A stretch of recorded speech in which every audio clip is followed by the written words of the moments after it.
بسم اللہ الرحمن الرحیم الحمد للہ رب العالمین اللہم ایاک نعبد و ایاک نستعین الصلاۃ والسلام والتحیۃ والاکرام علی سید اسلم فی الوجود صاحب دائرۃ الوجود و صاحب المقام المحمود صاحب الوقار والسکینہ المدفون بالارض مدینہ صاحب کوكب الدری و صاحب اللواء الحمد ثم الصلاۃ والسلام علی سیدنا و ساندنا و حبیبنا و شفیع ذنوبنا و طبیب قلوبنا ابی القاسم محمد وأولادہ طیبین الطاہرین المعصومین المظلومین المنتجبین المہدیین ولعنت اللہ علی قوم الظالمین الکافرین المنافقین المتکبرین اما بعد فقد قال حق سبحانہ تعالی فی کتابہ المجید وفرقان الحمید وهو اصدق الصادقین وقولہ الحق بسم اللہ الرحمن الرحیم قل لا اسألکم علیہ اجرا الا المودۃ فی القربى بلندتر صلوات اللہم صل علی محمد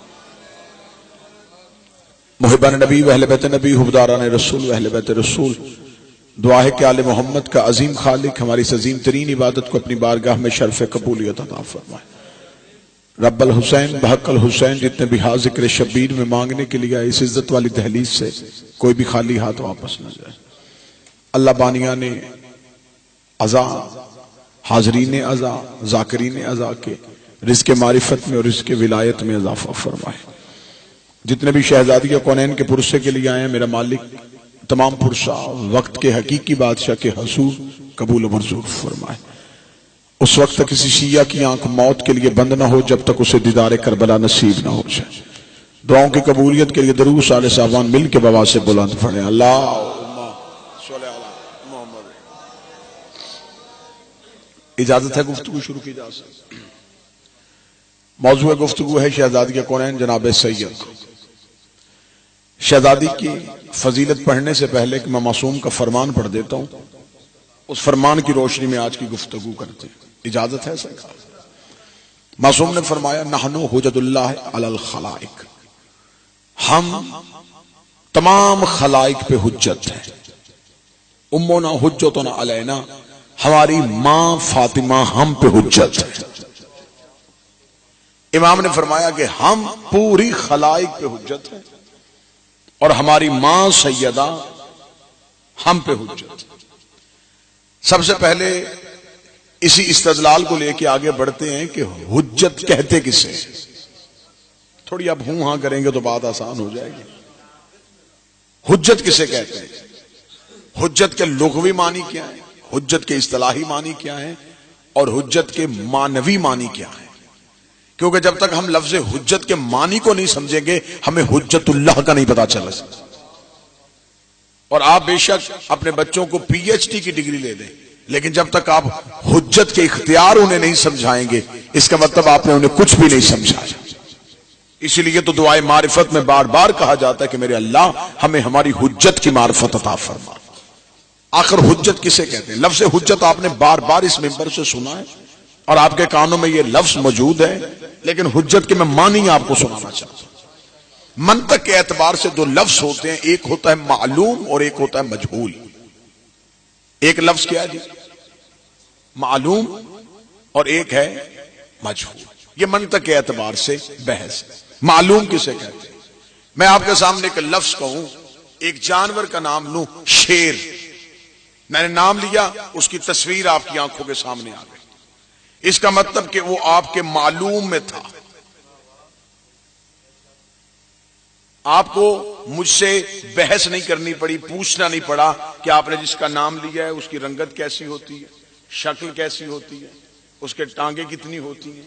آپ کے معلوم میں تھا، صرف میں نے نام لیا اور آپ کی آنکھوں کے سامنے اس کی تصویر آ گئی۔ ایسا ہی ہے، یہ تھا معلوم میں۔ اب دوسرا لفظ میں منبر سے لے لے تو میں کہتا ہوں فرشتہ۔ اب آپ کے ذہنوں میں تصدیق ہے، تصویر نہیں۔ آپ کو یہ پتا ہے کہ یہ ہوتا ہے، یہ نہیں پتا کہ کیسا ہوتا ہے. میں آپ سے کہوں جنت آپ کو یقین ہے تصویر نہیں آئی. میں کہوں جہنم خوف ہے تصویر نہیں آئی. اس کا مطلب کہ جو آپ کی آنکھوں کے سامنے عیاں نہ ہو سکے اسے مجہول کہتے ہیں. جو آپ نہ بھی دیکھیں اور آپ کے علم میں ہو اسے معلوم کہتے ہیں. یہ ہے منطق میں معلوم اور مجہول کی تعریف. اب بے شک داد نہ دیجئے گا, دعا ضرور دے دیجئے گا. حجت کسے کہتے ہیں؟ جو مجہول کو معلوم کر دے اسے حجت کہتے ہیں. میں نے بہت سادگی سے آپ کو سمجھایا. جو مجہول کو معلوم کر دے اسے حجت کہتے ہیں. اسی لیے انہیں حجت کہتے ہیں کہ دنیا نے اللہ دیکھا نہیں تھا, انہوں نے منوایا. انہوں نے دنیا کو بتایا کہ اللہ کیا ہے. انہوں نے اللہ پہ دلیلیں دی, انہوں نے جنت پہ دلیلیں دی, انہوں نے قبر کے سوالوں پہ دلیلیں دی, انہوں نے حشر کی گرمی پہ دلیلیں دی.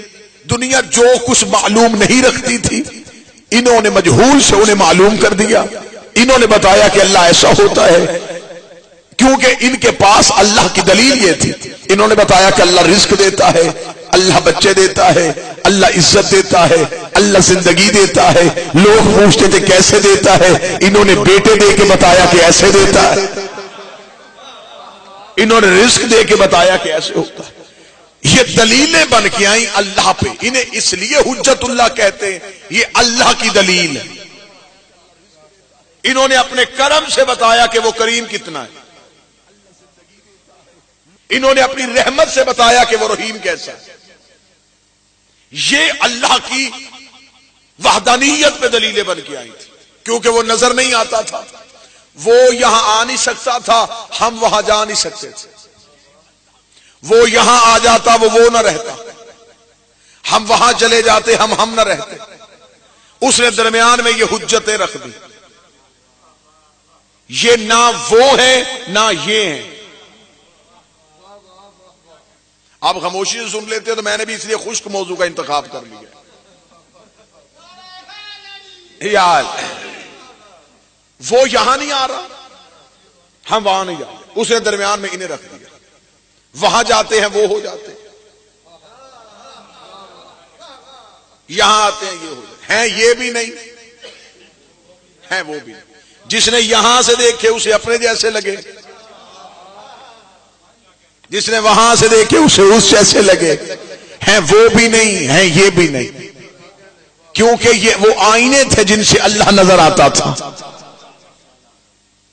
انہوں نے بتایا کہ اللہ کیسا ہو, یہ اللہ پہ دلیل تھے, اس لیے یہ حجت تھی. معصوم نے فرمایا کہ ہم ہیں تمام خلائق پہ حجت, صرف ایک پہ نہیں, تمام خلائق پہ حجت. اور ہماری دادی بطول ہم پہ حجت.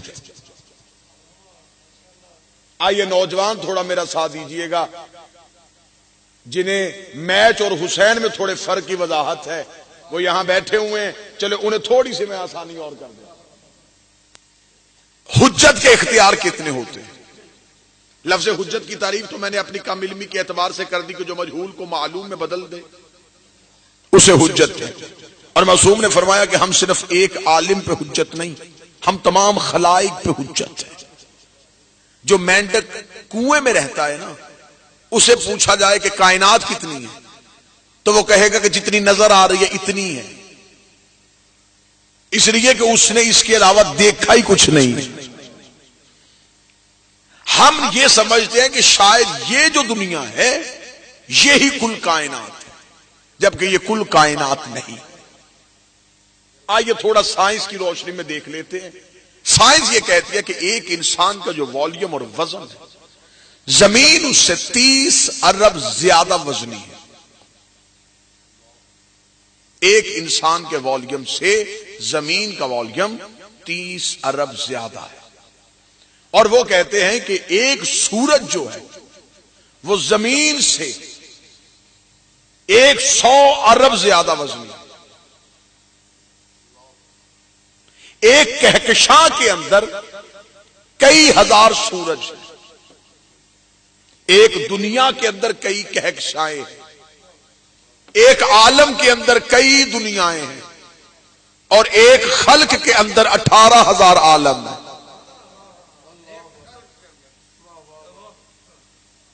کوئی بات سمجھا سکا ہوں یا نہیں سمجھا سکا؟ 18,000 عالمین ہیں. 18,000 عالمین میں خربوں کی تعداد میں سورج ہے، خربوں کی تعداد میں چاند ہے، خربوں ضرب خربوں کی تعداد میں دنیایں ہیں. علی ایک ہے، حجت ایک ہے. حجت اس لیے ایک ہے کہ یہ جتنی بھی خلائق ہیں یہ ان تمام پہ حجت ہے. ایک دن جناب سلمان نے کوفے کی مسجد میں بیٹھ کے علی سے پوچھ لیا تھا، یا علی یہ لوگ آپ کو خلافت کیوں نہیں دیتے؟ علی مسکرا کے کہا، آج سلمان میں تجھے اپنی حکومت دکھا کے آتا ہوں. میں تجھے بتاؤں کہ میری حکومت تم کیا سمجھتے ہو کہ یہ چند لوگوں نے میری بیعت نہیں کی تو علی کو ان کی بیعت کی ضرورت؟ میں تجھے اپنی حکومت کا رقبہ دکھاؤں. یہ حدیث غمامہ کے نام سے کتب اہل بیت میں موجود ہے. غمامہ کہتے ہیں بادل کو. حدیث غمامہ بادل والی حدیث کتب اہل بیت میں تواتر کے ساتھ نقل ہوئی. معصوم نے فرمایا امیر المومنین نے کہ میں تجھے اپنی حکومت کا رقبہ دکھا کے. کچھ روایات میں ہے کہ جناب ابو ذر بھی ساتھ شامل تھے، کچھ میں جناب سلمان کو تنہائی میں ساتھ لیا اور علی نے ایک بادل کے ٹکڑے کو زمین پہ بلایا. علی اس بادل کے ٹکڑے پہ سلمان کے ساتھ بیٹھ گئے. بادل کے ٹکڑے نے سفر کیا اور ایک ایسی دنیا اور ایک ایسے عالم میں پہنچ گیا جہاں پر چاروں طرف برف کی طرح سفید مخلوقات تھی. یہاں دوسرا رنگ نظر کوئی نہیں آ رہا. وہاں پر نورانی سفید تخت ہے جہاں پہ علی جا کے بیٹھے. خوبصورت جوان علی کے سامنے ایسے زانو ٹیک کے بیٹھ گئے جیسے لائق شاگرد استاد کے سامنے بیٹھتے. نہ سمجھ آنے والی لہجے میں علی نے ان سے گفتگو کی. علی نے انہیں چند راز بتائے، عبادت کروائی اور علی اسی بادل کے ٹکڑے پہ بیٹھے. ایک ایسی کائنات میں علی لے کے سلمان کو چلے گئے جہاں پہ سرخ یاقوت کی زمین تھی. سرخ یاقوت کا سورج سا، یاقوت ہی کا تخت. علی اسی تخت پہ جا کے بیٹھے. لوگ علی کے سامنے آ کے کھڑے ہو گئے نہ سمجھ آنے والے لہجے میں. پھر امیر المومنین بولے. بڑی لمبی حدیث کے ایک ایک کائنات میں ایک ایک عالم میں علی سلمان کو لے کے جاتے رہے. ایک ایک عالم میں سلمان چپ علی کو دیکھتا رہا. جب تمام عالمین کی سیر کروانے کے بعد علی نے کہا سلمان آنکھیں بند کر. سلمان نے آنکھیں بند کر کے کھولی. وہی کوفے کا ممبر تھا. اسی لکڑی کے ممبر پہ علی تھے. سامنے بیٹھے ہوئے چند لوگ تھے.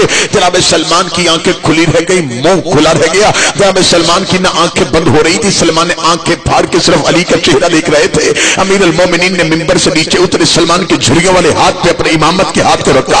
رکھنے کے بعد کہ سلمان تیری آنکھیں کی کھلی ہیں، اتنے غور سے میرا چہرہ کو دیکھ رہا ہے. جناب سلمان نے اپنے دونوں ضعیف ہاتھ علی کے قدموں پہ رکھے. رکھ کے ہاتھ جوڑ کر مولا مجھے صرف اتنا بتا آپ ہیں کون؟ آئے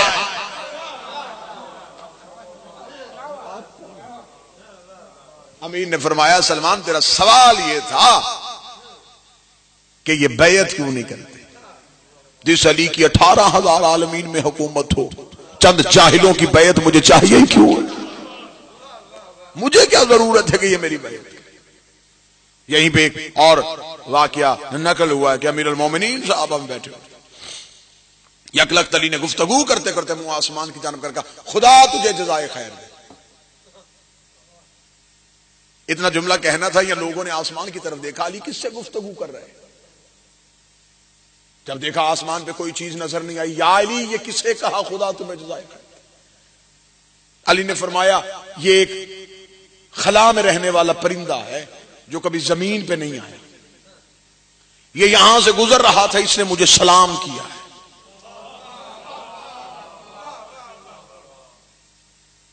لوگوں نے دیکھ کے کہا یا علی پرندہ بھی نظر نہیں آ رہا، آواز بھی ہم نے نہیں سنی، سلام کیسے کیا؟ علی نے انگلی کا اشارہ کیا.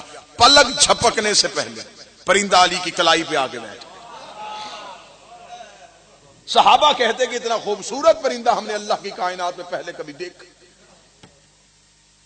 اس پرندے کا آگے یوں علی کے ہاتھ پہ بیٹھنا تھا. علی نے اس پرندے کی طرف دیکھ کے صحابہ کی طرف دیکھ کے اللہ کا انطق فصیح اللسان، بول ذرا اس لہجے میں جسے یہ سمجھے،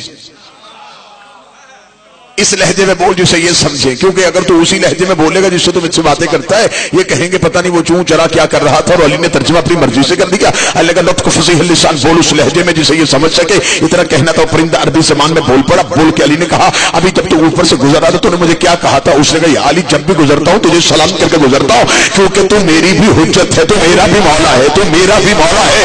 آپ حجت اور حجت کی اطاعت ہر مخلوق پر واجب ہوتی ہے، مجھ پہ واجب تھا کہ میں آپ کو سلام کر کے گزروں۔ علی نے اتنا جملہ سننے کے بعد اللہ کہا میں اپنے نوکروں کو ایک اور فضیلت بتا دیتا ہوں، بتا مجھے تو کبھی زمین پہ آیا؟ اس نے کہا کبھی نہیں آیا۔ رہتا کہیں خلا پہ، خلا میں رہتا ہوں، ہوا میں رہتا ہوں۔ فرمایا زمین پہ کبھی آیا نہیں، دانا کبھی چگا نہیں، کھاتا کیا ہے، پیتا کیا ہے، کھاتا کیا ہے، پیتا کیا ہے، کھاتا کیا ہے، پیتا کیا ہے۔ مجھے علی کی ولایت کی قسم ہے، پرندے نے علی کے ہاتھ کا بوسہ دیکھے گا، تیری امامت اور ولایت کی قسم ہے، رہتا ہوا میں زمین پہ اترتا نہیں۔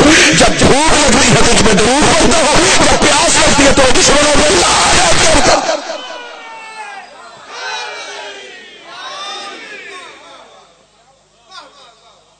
جب بھوک لگتی ہے تجھ پہ درود پڑتا۔ یہ ہے کل خلائق پہ حجت۔ تھوڑا موڈ بنا ہے تو ایک دو باتیں اور کر لیں گے۔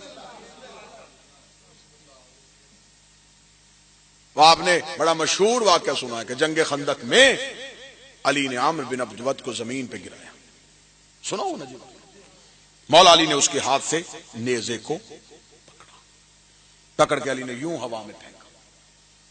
عمر نے نیچے سے آواز دے کے کہا اے علی کاش نیزہ ہوا میں اڑانے سے پہلے اس نیزے کو آپ دیکھ لیتے، اس میں اتنے قیمتی ہیرے اور جواہرات جڑے ہوئے تھے، اگر 7 دفعہ بھی یمن اجڑتا یہ اسے آباد کر سکتے تھے۔ اتنے قیمتی ہیرے اور موتی لگے ہوئے اور آپ نے ہوا میں اڑا دیا۔ کسی بھگوڑے کے ہاتھ آ گیا تو میرے مرنے کے بعد آپ کے ہاتھ میں ہوتا تو نیزے کی قیمت پوری ہوتی، نہ اپنے ہاتھ میں رکھا نہ میرے ہاتھ میں رہ لے دیا، ہوا میں اڑا دیا۔ کتابیں کہتی علی سینے پہ تھے، علی نے اس کی آنکھوں پہ ہاتھ پھیر کے کہا اب ذرا دیکھ۔ اس نے آنکھوں سے جب دیکھا، اسے دیکھنے کے بعد کہا یا علی دریائے دجلہ ہے، ایک مچھلی کا بچہ ہے جو بھاگتا ہوا تیرتا ہوا جا رہا ہے اور پیچھے ایک مگرمچھ منہ کھولے ہوئے آ رہا ہے۔ یا علی وہی میرا نیزہ جو ابھی آپ نے میرے ہاتھ سے پکڑا۔ یا علی اس مگرمچھ کی پوچھ پہ جا کے لگا، علی چہرے پہ تھپڑ مار کے بدبخت اس مچھلی نے مجھے پکارا تھا، اس مچھلی نے مجھے پکارا تھا۔ اور جا کے آپ ڈاکٹروں اور طبیبوں سے پوچھ لینا، مچھلی اللہ کی کائنات میں واحد مخلوق ہے جس کی آواز کوئی نہیں، آواز بنتی ہے پھیپڑوں سے، اس کے پاس پھیپڑے ہی نہیں ہے۔ اللہ نے مچھلی کو پھیپڑے ہی عطا نہیں کیے۔ کائنات میں چونٹی کی آواز ہے، مچھلی کی آواز نہیں۔ چونٹی کی آواز تھی تو جناب سلمان نے سنی تھی، مچھلی کی آواز نہیں۔ پھر مجھے جملہ کہنے کی اجازت دینا، مدینہ سیدہ میں نیتوں کے لہجے یا خدا سنتا ہے یا پھر علی سنتا، ارادوں کی زبان یا خدا سنتا ہے یا پھر یہ خدا کی حجتیں سنتی۔ فرمایا ہم ہیں پورے خلائق پہ حجت، ایک دنیا پہ واجب نہیں ہماری اطاعت کرے، کل خلائق پہ واجب ہے کہ ہماری اطاعت کرے۔ اگر میں نتیجے کے تھوڑا قریب لے آیا ہوں تو اگلی بات کرنے میں مجھے آسانی ہو جائے گی۔ معصوم نے فرمایا کہ ہم ہیں خلائق پہ حجت، ہماری دادی بطول ہے ہم پہ حجت۔ پھر مجھے جملہ کہنے کی اجازت دینا، نتیجہ یہ نکلا، معصوم نے فرمایا ہم نے زمانے کو بتایا ہے کہ اللہ کیا ہے، ہماری دادی بطول نے ہمیں بتایا ہے کہ اللہ کیا ہے۔ ہم نے زمانے کو توحید سکھائی ہے اور ہماری دادی سیدہ نے ہمیں توحید سکھائی ہے۔ جتنے سادات بیٹھے ان سے دعا لینے کے لیے، یہ صرف ہر چیز کی ایک زبان ہے، حرفوں کی بھی ایک زبان ہے، پورا علم ہے جسے علم الحروف بولتے ہیں، ہر حرف کے اعداد نکالے جاتے ہیں، حروف کا بھی ایک علم ہے، یعنی کہ جو لفظ حرف الف ہے یہ دلالت کرتا ہے توحید پہ، الف لفظ مخصوص ہے توحید کے ساتھ، با کا جو خط ہے یہ رسالت کی دلالت ہے، اس کے نیچے جو نقطہ ہے یہ امامت کی دلالت، اور جتنے بھی حروف ہیں حروف تہجی میں، ان میں سے کوئی بھی حرف ایسا نہیں جو نقطے سے ظاہر نہ ہوتا. ہر حرف کو بنانے کے لیے پہلے نقطہ لگانا پڑتا ہے. جتنے بھی علوم کھلتے ہیں وہ نقطے سے کھلتے ہیں. اسی لیے تو علم ترقی کرتا کرتا کرتا جب کمپیوٹر کی زبان میں آیا تو اس نے بھی ڈاٹ میں پورا علم رکھ دیا. میں نوجوانوں سے مخاطب ہوں، سرکار آپ نے میچ نہیں دیکھا تو کچھ تو باتیں آپ کو کر دی جائیں. ڈاٹ کے اندر تمام علوم کو مرکز بنا دیا گیا. ہر حرف نقطے سے شروع ہوتا ہے. نقطہ لگا کے نیچے کھینچا جائے تو الف بن جاتا ہے. نقطہ لٹا دیا جائے تو با بن جاتی ہے. با ہے رسالت پہ، الف ہے توحید پہ. نقطہ نیچے سے اوپر گیا تو لہجہ بن کے بولا. نقطہ لیٹ گیا تو ہجرت کی رات نبی کو بچا گیا. یہ پورا ایک علم ہے، اس میں اشرے چاہیے کہ ہر حرف کہاں سے شروع ہوا تھا. اور جو نقطہ ہے یہ دلالت کرتا ہے امامت پہ. لے اب میں لفظ سیدہ پہ کہنے لگا ہوں کیونکہ میں اپنے موضوع سے بالکل منقطع نہیں ہوا. موضوع ہے کہ معصومین ہے کائنات پہ حجت، ہماری دادی بطول ہے ہم پہ حجت. اگلا لفظ میں نے یہ کہا کہ انہوں نے کائنات اور خلائق کو بتایا کہ اللہ کیا ہے. ان 13 کو بطول نے بتایا کہ اللہ کیا ہے. اس کی وضاحت ایسے کر دیتے ہیں کہ آپ جتنے بھی اسماء حسنہ ہیں، معصومین کے جتنے بھی نام ہیں، ان ناموں میں لقب چھوڑ دیجئے گا جو اصل نام ہے. ان ناموں میں کسی میں نام میں لفظ الف آپ کو نہیں ملے گا سوائے فاطمہ. جتنے بھی اسماء ہیں ان میں کسی میں لفظ الف حرف الف نہیں ہے. الف صرف اور صرف جناب فاطمہ پہ ہے. الف ہے دلالت توحید کی. توحید کی بین دلیل کو فاطمہ کہتے ہیں کیونکہ وہ بھی چھپا ہوا ہے. اللہ نے ان کے ذریعے سے اپنی صفتیں ظاہر کی ہیں نا. ان کے ذریعے سے اپنی صفتیں ظاہر کی. اپنی رحمت دکھانی تھی تو نبی کو رحیم بنا کے بھیج دیا. اپنا جلال دکھانا تھا علی کو ذوالفقار دے کے بھیج دیا. حسن دکھانا تھا حسن بھیج دیا. کریمی دکھانی تھی حسین بھیج دیا. خدا نے ایک ایک کے ذریعے سے اپنی ایک ایک صفت کو ظاہر کیا. خدا نے اپنی باطنی صفت کو ظاہر کرنا تھا کہ وہ چھپا ہوا کیسے تھا. اس نے پردے میں بطول کو بھیج دیا. یہ بھی بطول ہے جو پردے میں ہے اور نظر نہیں آتا. جو ہے صاحبان جب پوچھا گیا معصوم سے کہ مولا یہ 1,24,000 نبیوں میں 313 رسول کیوں اور 313 میں پھر 5 اولو العزم نبی کیوں؟ کتاب صفحہ 70 میں ضامن امام سے پوچھا گیا. امام نے فرمایا جب ہمارے نانا معراج کی رات گئے تھے تو پوچھا تھا انبیاء سے بتاؤ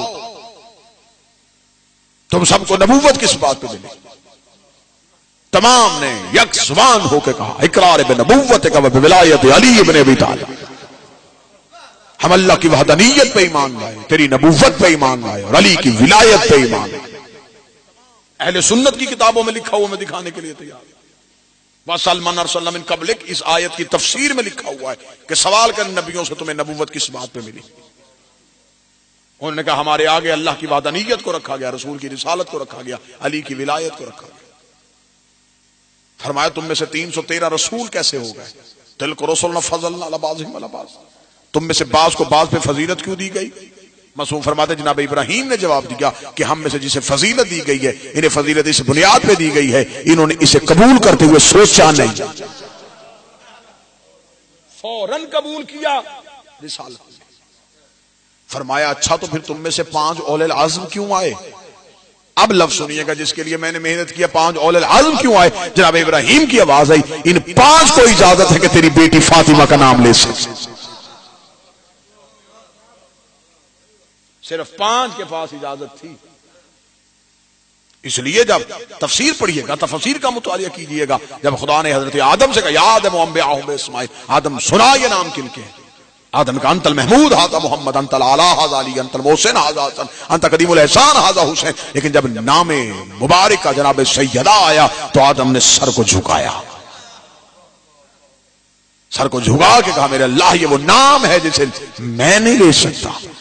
اتنا کہنا تھا یہ آواز قدرت آئی جا ہم نے تجھے خلافت دے دی, اب ہم نے تجھے عزت دے دی, کیونکہ آج خلافت بن رہی ہے. جو اصول آج بنے گا یہ قیامت تک چلے گا. میں دنیا کو بتانا چاہتا ہوں جو فاطمہ کی عزت کرے وہ خلیفہ ہوتا ہے, جو فاطمہ کی عزت خلیفہ نہیں ہوتا لعنت اللہ ہوتا.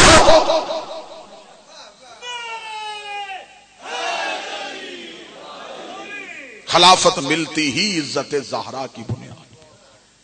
سبحان ربک رب العزت عما یصفون وسلام علی المرسلین.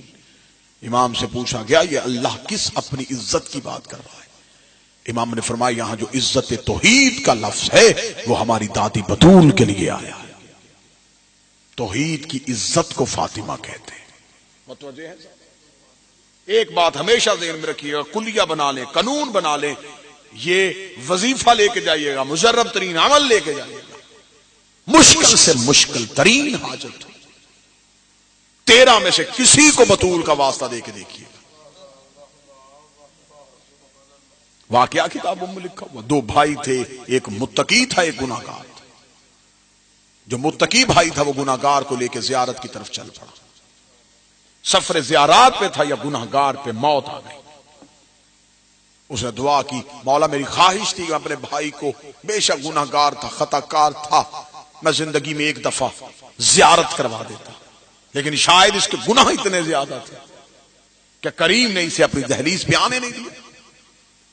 اس نے بھائی کا جنازہ اٹھایا اور جنازہ اٹھا کے چلتا اسے جا کے اس نے مشہد مقدس میں دفنا دیا. اور امام رضا علیہ السلام کی زری پہ بیٹھ کے ما صلی اللہ علیہ وسلم, وہ جو متقی تھا جو پرہیزگار تھا, وہ جو ہے نا گریا کرتے کرتے اس نے دعا کی مولا میں اپنے بھائی کو لے کے آیا آپ کے قبر کی زیارت کروا. اس کی قسمت نے ساتھ نہیں دیا. مولا میں دیکھنا چاہتا ہوں کہ وہ عالم برزخ میں کس حالت میں ہے. معصوم کی زری پہ گریا کرتا کرتا اس متقی بھائی کی آنکھ لگ گئی. اس نے دیکھا کہ اس کا بھائی اسے ملنے کے لیے آ گیا. اس نے کہا بتا تجھ پہ کیا گزر رہی ہے؟ اس نے کہا جب تو نے مجھ پہ موت آ رہی ہو گئی تو میں نے دیکھا کہ مجھے آگ کے شعلوں نے اپنی لپیٹ میں لے لیا. جب تو مجھے غسل دے رہا تھا تو تو مجھ پہ پانی ڈالتا تھا, وہ پانی آگ بن رہا تھا. میں خوش ہو رہا تھا کہ اس آگ میں یہ پانی آئے گا تو آگ ٹھنڈی ہو جائے گی, لیکن جیسے تو میرے وجود پہ پانی ڈالتا آگ مزید بھڑک اٹھتی. میں چیختا رہا, چلاتا رہا, لیکن تو میری آواز نہیں سن رہا. میں بار بار تجھے روک رہا تھا کہ نہ ڈال پانی. تو نے تابوت تیار کیا, میں دیکھ رہا تھا کہ وہ تابوت آگ کی صورت اختیار کر گیا. جب تم نے مجھے اٹھایا تو میں آگ ہی کی حالت میں تھا, لیکن جب تم میرا تابوت اٹھا کے مشہد میں حرم رضا میں داخل ہوا, حرم رضا کی حدود میں داخل ہونا تھا, آگ ٹھنڈی ہو گئی, تابوت سرد ہو گیا. میں خوش ہو گیا کہ اب میں بچ گیا. جو ہی تو میرے جنازے کو, کیونکہ آج بھی رواج ہے عراق میں کوئی مر جائے اسے دفنانا ہو تو اسے معصوم کی زری کا طواف کروا. ظاہر میری گواہی ہے ایسا ہوتا یا نہیں؟ جب تو طواف کروا رہا تھا تو میں نے دیکھا کہ امام کی زری صرف زری نہیں, زری کے اندر خود تخت پہ امام رضا تشریف فرما. لوگ جالی نہیں چوم رہے تھے, امام کے قدموں کے بوسے لیے جا رہے تھے, اور امام اپنا دستہ امامت اٹھا اٹھا کے ایک ایک زائر کے سر پہ پھیر رہے. میں یہ منظر اپنی آنکھوں سے, اس نے کہا میں دیکھ رہا تھا کہ میں بار بار امام کو بلا رہا تھا اور امام میرے چہرے کی طرف نہیں دیکھ رہے تھے, اور امام کے چہرے پہ جلالت تھی. میں نے اسی حالت میں دیکھا کہ طواف میں ایک نورانی شخصیت بھی طواف کر رہی تھی. اس نے میرے تابوت کو رکوایا, رکوا کے کہا مجھے پہچانا میں کون ہوں؟ میں نے کہا نہیں. اس نے کہا میں خضر نبی ہوں جو زیارت رضا کے لیے آیا. میں نے کہا اللہ کا نبی مجھ پہ آگ تھی. اس نے کہا آگ تھی نہیں ابھی بھی ہے, رکی اس لیے ہے کہ تو حرم رضا میں ہے.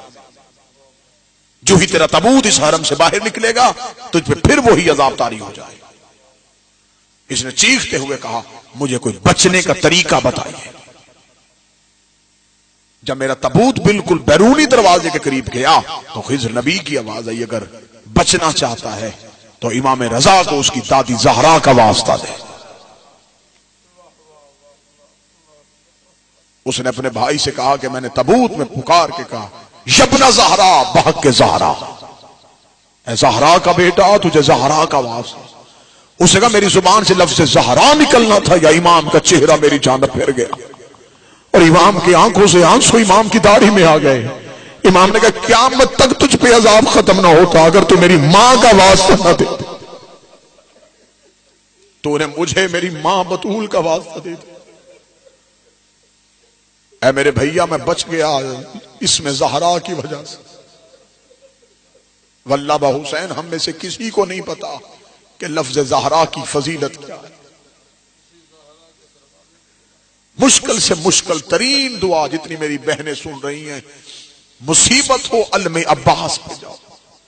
جتنی جلدی غازی زہرا کا وسیلہ سنتا ہے نا کوئی نہیں سنتا، کیونکہ یہ دعائے زہرا کا نام ہے۔ مشکل دعا ہو علم عباس پہ جاؤ، 2 رکعت نماز ہدیہ کرو بی بی فاطمہ، ہدیہ کرنے کے بعد کہو ابو الفضل العباس تجھے تیری ماں زہرا کا واسطہ۔ دوسری دفعہ آپ کو واسطہ دینے کی ضرورت محسوس نہیں ہوگی، کیونکہ یہ وہ غازی ہے جسے آخری وقت میں زہرا نے کہا تھا حسین کو بھائی کہہ۔ آج بھی جو کربلا کے زائر بیٹھے ہیں، تھوڑے دن پہلے میں اسی دھرتی کی زیارت سے واپس آیا، اللہ آپ میں سے ہر کسی کو لے کے منت سمجھو، دنیا کے نہ خرچ پورے ہوتے ہیں نہ اخراجات پورے ہوتے ہیں۔ اس دنیا نے آپ کو نکلنے نہیں دینا، یہ آپ کو بار بار پکڑے گی۔ سب کچھ چھوڑ کے ایک دفعہ کربلا ضرور جاؤ، ایک دفعہ اپنی آنکھوں سے دیکھ آؤ، قرضہ لے کے بے شک جاؤ، بھوکے رہ کے جاؤ، ایک دفعہ کربلا جاؤ ضرور۔ کاش انسان کو کربلا کی زیارت کا پتہ چل جائے کہ کربلا کی زیارت میں فضیلت کی۔ جناب عباس کے حرم میں جاؤ گے تو ایک باب ہے جسے کہتے ہیں باب ام البنین، جو زائر بیٹھیں گے جناب عباس کی بالکل زری پہ ایک دروازہ ہے جسے باب ام البنین کہتے ہیں۔ عرب کے لوگ کہتے ہیں کہ وہاں حاجت کی نماز پڑھا کرو بی بی ام البنین کو۔ اس دروازے کی فضیلت یہ ہے کہ جب بی بی ام البنین کربلا میں زیارت حسین کے لیے آئی تھی تو بی بی جناب عباس کی قبر پہ نہیں گئی، جہاں دروازہ ہے وہاں آ کے کھڑی ہو گئی، کھڑی ہو کے غازی کی قبر دیکھ کے کہتی عباس میں نے تیری قبر پہ نہیں آنا، عباس میں حسین کی ظاہرہ بن کے آئی ہوں، عباس مجھے حسین کی قبر پہ جانا ہے۔ یہ کہہ کے بی بی وہاں سے پھر گئی، یا عباس قبر میں تڑپے، عباس کا قبر میں تڑپنا تھا یا سیدہ زہرا کی آواز ہے، عباس نہ تڑپ، یہ حسین کی ماں ہے، میں زہرا تیری ماں۔ عباس میں فاطمہ تیری ماں۔ جناب عباس کی زری پہ جا کے جناب زہرا کا واسطہ، علم عباس پہ جناب زہرا کا واسطہ۔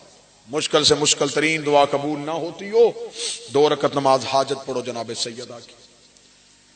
جو جوان بیٹھے ہو کوشش کرو، معمولات زندگی کو تبدیل کرو۔ موت یقینی ہے، سانس حلق میں رک جائے گا۔ نماز پنجگانہ کی پابندی ہو، کوشش کرو سادات کا حق سادات کے گھر تک پہنچ جاؤ۔ اگر تمہارے محلے میں کچھ سید زادی ہے اور وہ بھوکی سو رہی ہے اور تو پوری رات نماز پڑھتا رہے، بطول تیری نماز قبول نہیں کرنے۔ اولاد زہرا کا حق اولاد زہرا تک پہنچ جاؤ۔ جو سادات ہیں وہ اپنی قدر و منزلت کو پہچانے، ان کی قدر کیا ہے، ان کی منزلت کیا ہے۔ بڑا رلا لیا امت نے، اب ہم تو نہ رلائیں۔ بہت مشہور عالم دین ہے، شیعہ قوم میں بہت بڑا نام ہے، آقا مراشی نجفی کا۔ قم میں ان کی لائبریری آج بھی موجود ہے۔ تشنگان علم کے لیے چشمہ فیض رکھتی ہے وہ لائبریری۔ آقا مراشی نجفی کے دنیا سے جانے کے بعد ان کے چند مکاشفات چھپے، ان میں ایک ان کا مکاشفہ لکھا ہوا ہے جس میں ان کی 12ویں مولا کے ساتھ ملاقات ہے۔ انہوں نے اپنی ایک ایک معصوم سے ملاقات کا حال لکھا اس مکاشفے میں۔ سادات کی نگری ہے، میں ڈر بھی رہا ہوں جملہ پڑھتے ہوئے۔ آقا مرشی نے کہا کہ جب میری وقت کے امام سے ملاقات ہوئی نا تو میں نے دیکھا کہ امام ایک مصلے پہ ہیں اور امام کی آنکھوں سے خون کے قطرے یوں مصلے پہ گر رہے۔ آقا مرشی کہتے میں کام گیا، میں نے کہا شاید مالک کو کربلا یاد آ رہی ہے، شاید میرے مولا بازار شام کے مسائل پہ رو رہے ہیں۔ آقا مرشی کہتا جب میں مصلے کے قریب گیا تو امام کی سجدے گاہ کے قریب 5 کیل پڑے ہوئے تھے، 5 لوہے کے کیل پڑے ہوئے تھے جن کو دیکھ کے امام رو رہے تھے۔ آقا مرشی کہتا میں نے ہاتھ جوڑ کے پوچھا مالک گریے کی وجہ؟ امام نے کہا مرشی پہچانتا ہے یہ کیل کون سے؟ آقا مرشی کہتا میں نے کہا نہیں مولا، فرمائیے وہی کیل ہیں جو دروازہ زہرا پہ لگے ہوئے تھے، جب ان کمینوں نے دروازے کو آگ لگائی یہ لوہے کی میخیں میری ماں فاطمہ کے پہلو میں چلی۔ اکبر کی برچھی سے زیادہ سخت تھا زہرا کے لیے لوہے کی میخوں کا۔ اللہ تمہارا رونا قبول کرے، سیدہ تمہاری دعائیں قبول کرے، نبی کی بیٹی یہاں سے تمہیں کسی کو خالی نہ اٹھنے دے۔ واللہ حسین ابھی تک نہ کسی نے بی بی کی شہادت پڑھی نہ کوئی پڑھ سکتا، کتابوں میں شہادت لکھی ہے لیکن دل کانپتا ہے کہ لوگوں تک کیسے پہنچائے۔ سادات کی نگری ہے، میں ڈر رہا ہوں، میں نے کوشش کی تھی، میں نے بھائیوں سے کہا تھا مجھ سے شہادت زہرا نہ پڑھوانا، اگر میں ممبر پہ نہ پڑھوں گا تو امام کا غاصب بن جاؤں گا۔ کسی سیدزادے کو کہنا وہ سنائے کہ اس کی دادی تڑپتی کیسے رہی ہے۔ سیدزادے بیٹھے ہو، سیدزادیاں بیٹھی ہیں، میں تمہاری کنیز اور نوکرانی کا بیٹا ہوں، اگر مجھے معاف کرو گے تو میں جملہ کہوں ان کمینوں نے بہت مارا ہے زہرا کو۔ ایک اشارہ کر دیتا ہوں، جتنی شام غریبہ حسین کی بطور زخمی تھی نا اتنی زخمی تھی نبی کی بطور۔ 10 رمضان 10 بعثت، جناب خدیجہ کا آخری وقت، نبی گھر میں آئے، زہرا کی ماں رو رہی تھی، نبی نے کہا خدیجہ رونے کی وجہ؟ فرمایا یا رسول اللہ میں عرب کی شہزادی آپ کے گھر آئی، مجھے کھانے کو اچھا ملا یا نہیں ملا؟ تیری عزت کی قسم میں یا رسول اللہ میں نے تیرے گھر میں پیوند لگے ہوئے کپڑے پہنے، میں نے کبھی کوئی نئے لباس کی فرمائش ہی نہیں کی۔ یا رسول اللہ میں شیب ابی طالب میں پتے کھا کے گزارا کرتے ہوئے۔ ہاں خدیجہ مجھے تیرا ایک ایک احسان یاد ہے، آخری وقت میں احسان جتلا رہی ہے۔ فرمایا احسان نہیں جتلا رہی ہے، ایک منت کرنا چاہتی ہوں۔ یا رسول اللہ میری منت مانیں گے؟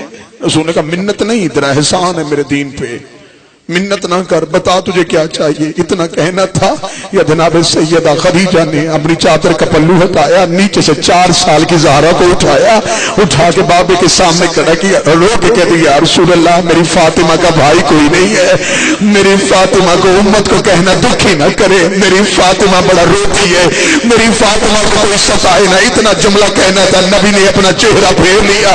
بیوی خدیجہ کہتی وعدے کا وقت آیا، میں چہرہ پھیر لیا۔ نبی کہتے ہیں وعدہ کرتا ہوں جب تک میں زندہ ہوں کوئی نہیں ستاتا، جب تک میں زندہ ہوں تیری فاطمہ کو کوئی نہیں ستائے گا۔ بی بی خدیجہ کی آواز ہے یا رسول اللہ اور جب آپ زندہ نہیں ہوں گے تو؟ نبی کی چیخیں نکلی، نبی رو کے کہتے خدیجہ پھر میں ضامن نہیں۔ فرمایا یا رسول اللہ مجھے بتا سکتے پھر میری فاطمہ کے ساتھ کیا ہوگا؟ اب سیدزادیہ جو بیٹھی ہے مجھے جملہ معاف کر دینا۔ نبی نے فرمایا خدیجہ میری 2 انگلیوں کے درمیان دیکھ۔ بی بی خدیجہ نے 2 انگلیوں کے درمیان دیکھا۔ بی بی خدیجہ تڑپ کے کہتی یا رسول اللہ کوئی دربار سجا ہوا ہے، لوگوں کا رش ہے، درمیان میں ایک مزدور بیٹھی ہے جو زمین سے کوئی سند کے پرزے اٹھا رہی ہے، رو رو کے کہہ رہی ہے میں سچی ہوں، میں سچی ہوں، میں سچی ہوں۔ اتنا کہنا تو رسول کی آواز ہے خدیجہ پہچان یہ کون ہے؟ بی بی خدیجہ رو کر چوری ہے، لگتا اس کا وارث کوئی نہیں ہے، لگتا اسے بچانے والا کوئی نہیں ہے۔ نبی کی آواز ہے یہی تو تیری فاطمہ، میری بیٹی فاطمہ. بس یہ لفظ سننا تھا. موت سے پہلے خدیجہ پہ موت طاری ہو گئی. یا رسول اللہ میری بیٹی نوکروں کے دربار میں. فرمایا خدیجہ اتنا دیکھ کے پریشان ہو گئی. رسول نے منظر بدلا. فرمایا اب دیکھ سیدوں مجھے معاف کر دینا, میں رک رک کے پڑھ رہا ہوں تاکہ کسی سید کا دل نہ دکھ جائے. فرمایا اب ذرا دیکھ. بی بی خدیجہ دیکھ گئی. یا رسول اللہ کوئی جلتا ہوا دروازہ ہے, 40 لوگ کرانے والے ہیں, اکیلی کو مستور روک رہی ہے, جلتا ہوا دروازہ اس کے اوپر گر رہا ہے. یا رسول اللہ جس کے ہاتھ میں تازیانہ ہے وہ تازیانہ مار رہا ہے. اتنا جملہ کہنا تو رسول کی آواز ہے یہی تو تیری بیٹی فاطمہ ہے.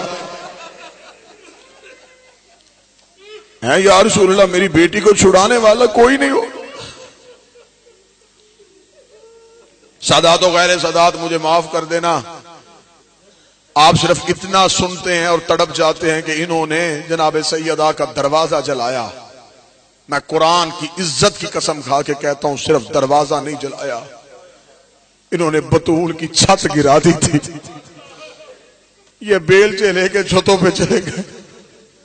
اس لیے تو دعائے سنمی قریش میں لفظ موجود ہے خدا لعنت کرے ان پہ جنہوں نے نبی کی چھت کو گرا دیا.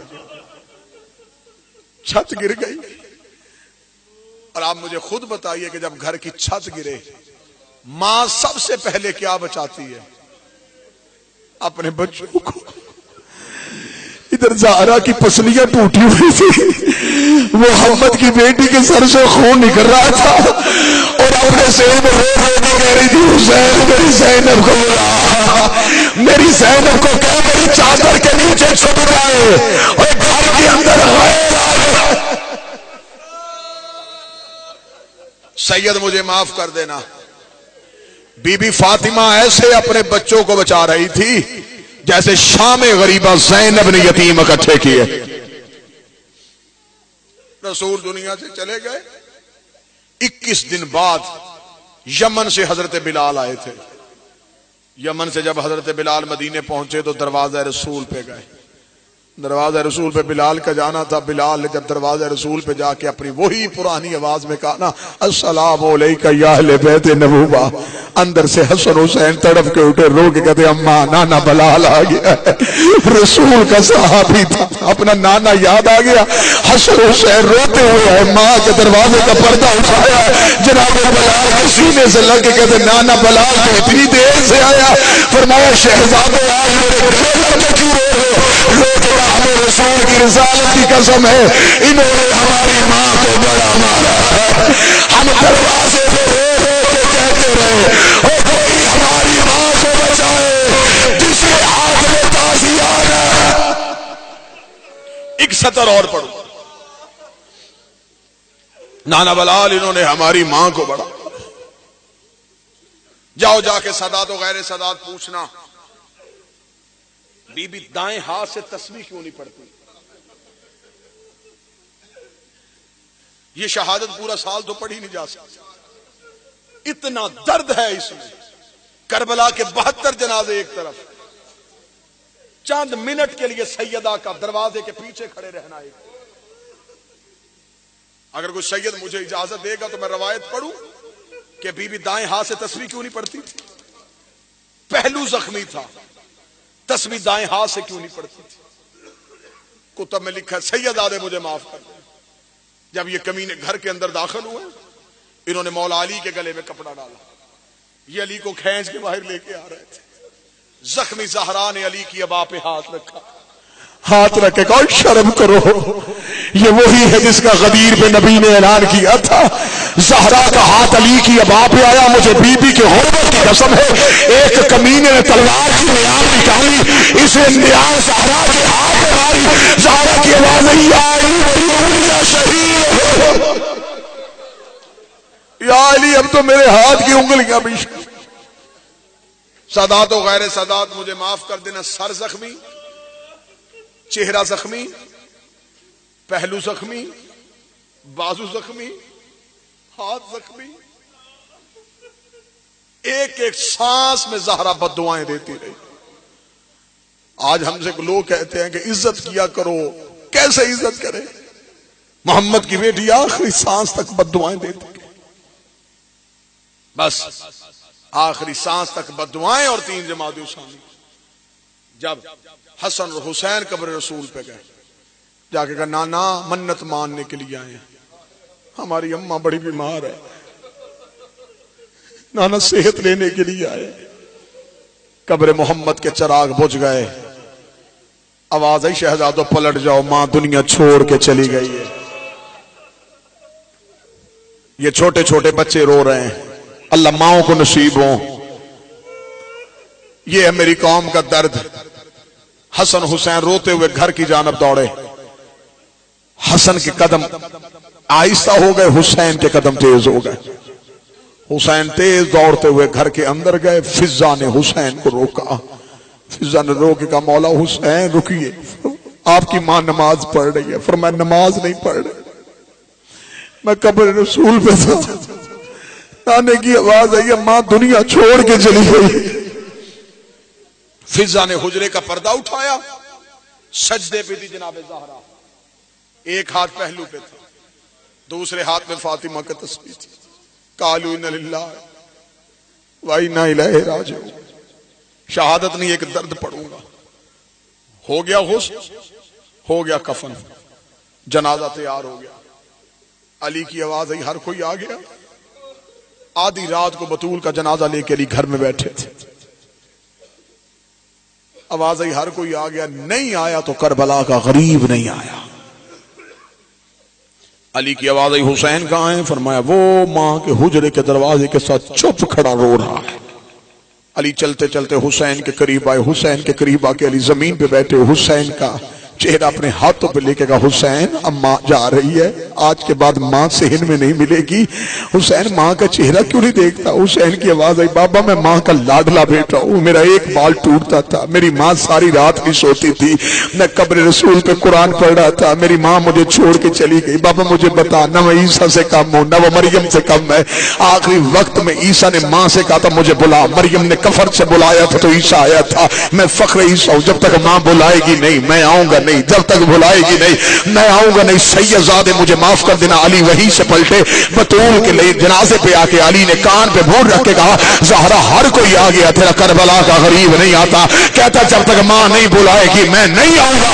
رکھ میرے سر پہ قرآن، جو ہاتھ غسل کے لیے نہیں اٹھا، جو ہاتھ کفن کے لیے نہیں اٹھا، سیدہ کے کفن کے بعد ٹوٹ گئے، دونوں ہاتھ باہر آئے۔ آواز آئی آؤ میرا کربلا کا غریب بیٹا، آؤ میرا کربلا کا مظلوم بیٹا۔ حسین رو رہے ہوئے ماں کی میت پہ آئے، ماں کے جنازے پہ حسین کا آنا تھا۔